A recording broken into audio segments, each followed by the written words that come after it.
Territoire d'info, l'actualité en français du Grand Nord canadien. Une émission présentée par Denis Laure.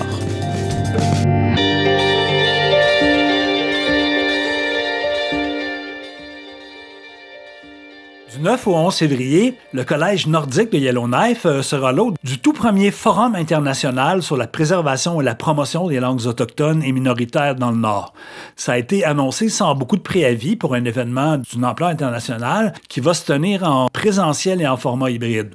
Parmi les objectifs énoncés, qui sont en même temps les sujets des présentations et des tables rondes, on parle des enjeux actuels de la revitalisation linguistique, l'exploration des modèles de transmission intergénérationnelle, des technologies et pratiques qui favorisent la durabilité des langues. Le forum finit la même journée que commence le symposium Klitchon-Yati, qui est organisé par le gouvernement Klitchon du 11 au 13 février à Betchokon. Le forum se veut un événement annuel et s'inscrit dans la volonté de créer un réseau international sur le même thème, donc la préservation et la promotion des langues minoritaires et autochtones dans le Nord. Pour parler de tout ça aujourd'hui, on reçoit la directrice de l'éducation et de la formation du Collège nordique, Rosie Benning, qui est elle-même une polyglotte accomplie. Première question toute bête, c'est quoi la genèse de cette idée-là de faire un forum? Pour te donner un peu de contexte, Patrick est parti avec Camilla's Oat Chocolate l'année dernière en Finlande pour l'assemblée annuelle de UArctic à l'Institut Sami. Et l'idée, c'était de voir s'il y a de l'intérêt pour commencer un réseau thématique sur la préservation et la promotion des langues autochtones et minoritaires, comme il n'en existe pas encore dans le monde. Ce serait donc le premier forum sur les langues autochtones en milieu minoritaire dans le Nord. À ma connaissance, oui, il existe des colloques puis des conférences, etc., pour les langues autochtones dans le monde d'ailleurs, mais pas qui réunit les communautés du Nord. Enfin, on utilise le Nord en général parce que, oui, il y a des pays et des communautés au nord du 60e parallèle et dans le cercle circumpolaire, mais enfin, il y a aussi des régions dans le nord du Canada qui pourraient profiter d'un tel réseau. Donc, enfin, et ailleurs dans le monde. Donc, on fait exprès d'utiliser le terme dans le Nord pour que ce soit ouvert pour tout organisme, établissement, membre de la communauté qui habite dans un contexte minoritaire dans le Nord à travers le monde. Alors, dès cette année, vous avez une programmation internationale. Alors, est-ce que tu peux me donner une idée de cette programmation-là? Donc, on aura des présentations et des panels avec des invités de partout. On a, par exemple, Otar Propé d'Islande qui travaille pour un centre de technologie qui travaille avec des langues avec peu de ressources et enfin, comment utiliser la technologie et l'intelligence artificielle pour la revitalisation des langues. Donc, encore là, c'est pas que des langues autochtones, on inclut les langues autochtones et des langues minoritaires. Donc, on inclut la gaélique, par exemple. Donc, on a des personnes de Glasgow qui travaillent avec le gaélique. On va aussi parler du français, par exemple, en contexte minoritaire dans le nord ici. Vous allez parler de dialecte, d'intelligence artificielle, de transmission intergénérationnelle. Est-ce que votre programmation est complétée?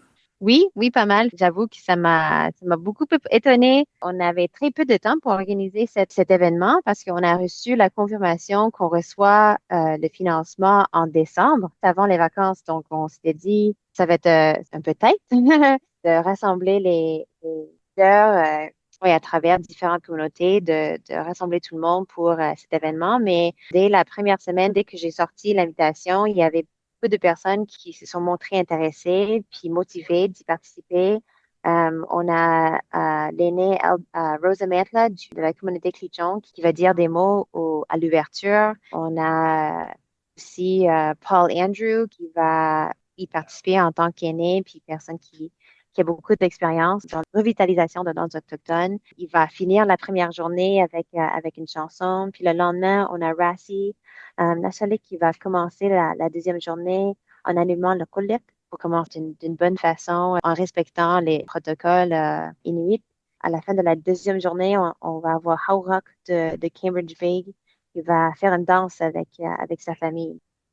quand on parle de langue, on parle de culture. Donc, c'est important d'intégrer ces parties-là tout au long du forum.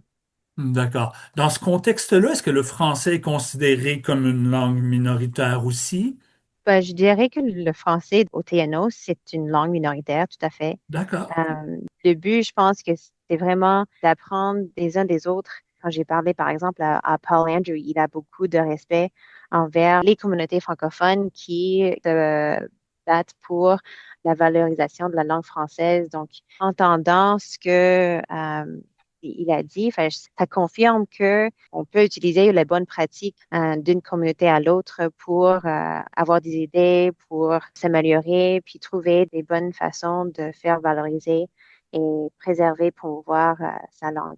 D'accord. Est-ce qu'il y a des langues qui est trop tard pour essayer de les revitaliser? Elles sont condamnées à l'extinction. Je dirais que non. Il y a des langues dans le monde où il y a plus de locuteurs et ils ont réussi à le revitaliser en utilisant des archives, des enregistrements. Je pense que tout est possible si les personnes dans la communauté sont assez motivées puis qui ont beaucoup de détermination pour faire valoriser, utiliser, continuer à l'utiliser au quotidien. En même temps, vous essayez, si j'ai bien compris, d'initier un réseau thématique international.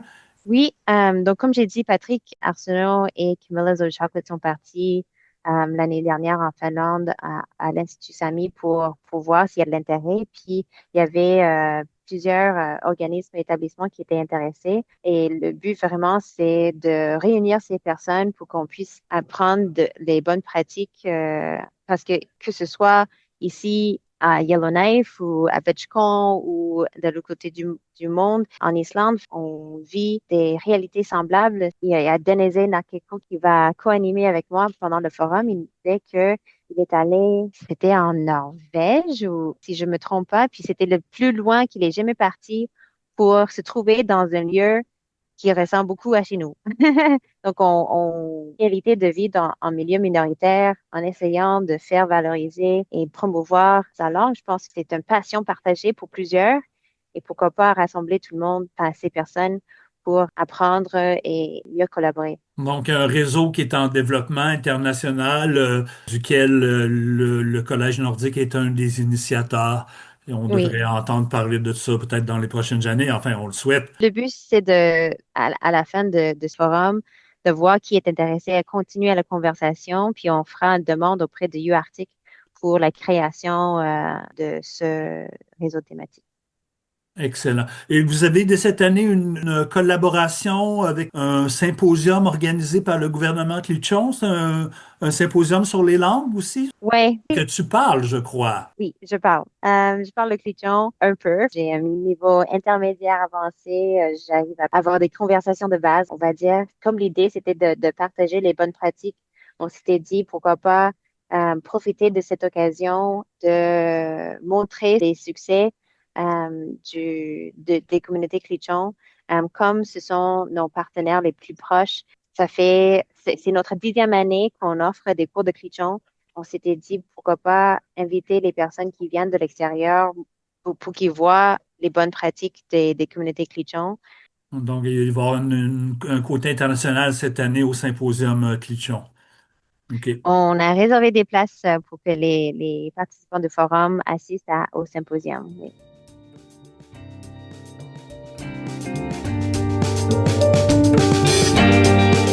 Territoire d'info, l'actualité en français du Grand Nord canadien. Une émission de l'initiative de journalisme local financée par le Fonds canadien de la radio communautaire.